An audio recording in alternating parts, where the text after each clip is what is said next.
सालों पहले लखीमपुर नाम के राज्य में भीमा नाम के राजा का शासन हुआ करता था। वह बहुत महत्वाकांक्षी था और अपनी प्रजा से बहुत प्यार करता था। उसके राज्य में चारों ओर खुशहाली थी, लेकिन राजा रानी खुद हमेशा दुखी रहते थे। उनके पास धन दौलत शोहरत सब कुछ था, लेकिन उनकी संतान न थी। संतान पाने के लिए राजा और रानी पूजा पाठ जाप तप सब करके देख चुके थे, लेकिन कोई फायदा नहीं हुआ था। एक दिन महर्षि के कहने पर राजा ने महायज्ञ कराने का फैसला किया। यज्ञ और भगवान के प्रताप से राजा को एक बहुत सुंदर कन्या की प्राप्ति हुई। राजा रानी के साथ पूरी प्रजा खुशी से झूमने लगी। राज्य में चारों तरफ खुशी का माहौल छा गया। राजा ने सारे नगरवासियों को पिता बनने की खुशी में भोज का आमंत्रित किया।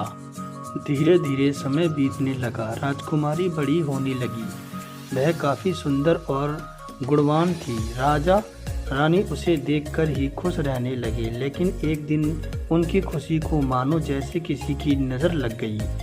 राजकुमारी बीमार पड़ गई। बड़े बड़े वेद नीम हकीम सब इलाज में जुटे, लेकिन कोई फ़ायदा नहीं हुआ।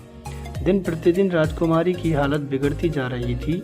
राजकुमारी के ऊपर कोई दवा असर नहीं कर रही थी। राजा को लगने लगा कि एक बार वे फिर से निसंतान हो जाएंगे। एक दिन दूर देश से एक वेद राजा के महल पहुंचा। दिखने में वह अजीब सा था और उसने ठीक तरह के कपड़े भी नहीं पहने हुए थे, जिस वजह से सैनिकों ने उसे महल में प्रवेश करने से रोक दिया।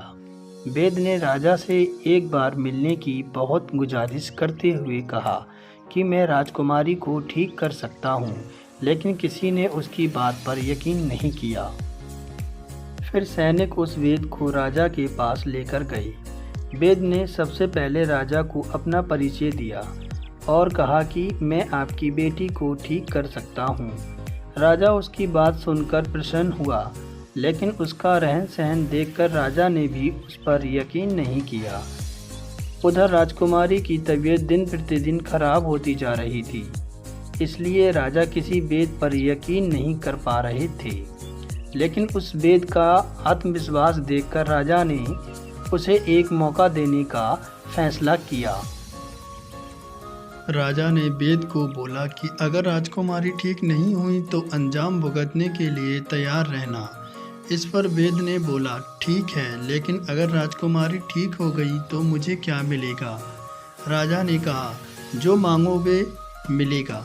वेद राजी हो गया। राजा खुद उस वेद को लेकर राजकुमारी के पास गया। राजकुमारी बिस्तर पर बेजान सी लेटी हुई थी। ऐसा लग रहा था जैसे किसी ने उसका सारा खून निकाल लिया हो। चेहरा दर्द में डूबा पीला पड़ गया था। वेद राजकुमारी के करीब पहुंचा और कब नब्ज टटोलने लगा। फिर उसने थैले से जड़ी बूटियों से तैयार की हुई एक पोटली की दवा निकाली और राजकुमारी के मुंह में डाल दी। वेद ने राजा और रानी से बोला कि आपकी बेटी जल्द ठीक हो जाएगी। वेद की बात सुनकर राजा रानी के मन में बेटी के ठीक होने की एक उम्मीद की किरण जाग उठी। ऐसे ही इलाज करते हुए 2 महीने बीत गए। धीरे धीरे राजकुमारी की हालत में सुधार होने लगा। उसके चेहरे की चमक लौटने लगी। राजा रानी के चेहरे की खुशी भी झलकने लगी। एक दिन वेद ने राजा से कहा, महाराज, राजकुमारी अब ठीक हो गई है। ये 1 महीने की पुड़िया बनाकर दे रहा हूँ। इसे समय पर राजकुमारी को देते रहना। इसके बाद राजकुमारी पूरी तरह स्वस्थ हो जाएगी। ये बीमारी दोबारा उसके आसपास भी नहीं भटकेगी। अगले दिन राजा ने वेद को अपने पास बुलाया और कहा कि वादे के मुताबिक मैं तुम्हें तुम्हारा इनाम देना चाहता हूँ। बताओ तुम्हें क्या चाहिए? वेद बोला, सोच लीजिए राजा जी, आप अपने वादे पर कायम रह पाएंगे? राजा ने बोला, तुमने मेरी बेटी की जान बचाई है, मेरी बेटी को स्वस्थ किया है। बोलो तुम्हें क्या चाहिए, मांगो। वेद ने मुस्कुराते हुए कहा, आपका आधा राज और आपकी बेटी का हाथ। इतना सुनते ही राजा आग बबूला हो गया। उसने कड़कते हुए कहा, तुम होश में तो हो? अगर तुमने मेरी बेटी के प्राण की रक्षा न की होती तो आज अब तक तुम यमलोक पहुंच गए होते। उसने अपने सैनिकों को आदेश दिया और कहा, इस वेद को महल से बाहर निकाल दो। वेद कुटिलता से मुस्कुराते हुए वहां से चला गया। इस घटना के कुछ दिन ही बीते थे कि एक दिन फिर राजकुमारी की हालत बिगड़ गई। उसका शरीर नीला पड़ गया। आनन फानन में राजवेद को बुलाया गया। राजवेद ने बताया कि राजकुमारी को जहर दिया गया है, इसका तोड़ किसी के पास नहीं है। कुछ देर बाद राजकुमारी ने दम तोड़ दिया। पूरे राज्य में मातम छा गया।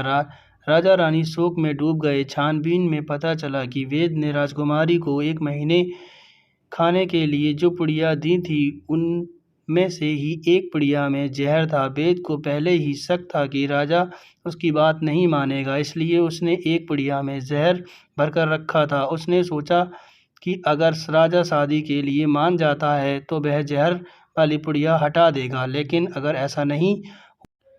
अगर नहीं माना तो इसकी सजा राजकुमारी को भुगतनी होगी। वेद की चाल कामयाब हो गई।